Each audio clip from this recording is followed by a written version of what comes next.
Hala! Sobrang lakas ng baha sa amin guys. Oh. Naano na yung tulay namin pero napunta lang siya dito sa gilid. So ito po, first time na mangyari ngayong may ganito kaming tulay. Naanod siya. So sana yung bakal hindi masira.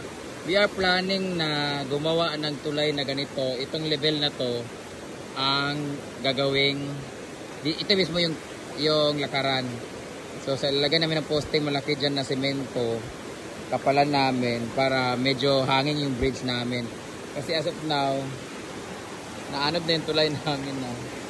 Pero nakatali naman siya, so yun, parang ganyan lang. Sana hindi maputol kasi gumaganon-ganon lang yung parang balsa siya.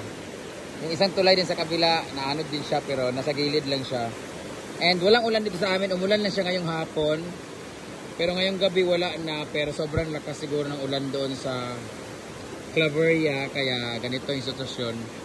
Meron pa naman kaming 4 na guests ngayon na nagpa-reserve, so hindi na sila tumuloy.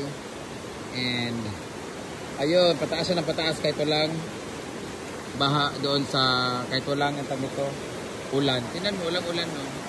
Pero sa bukid ang malakas, so kaya mataas ang tubig. So hopefully humupa na siya konti. Pero ito na yung pinakamataas so far. Hanggang dito na sa hagdanan namin.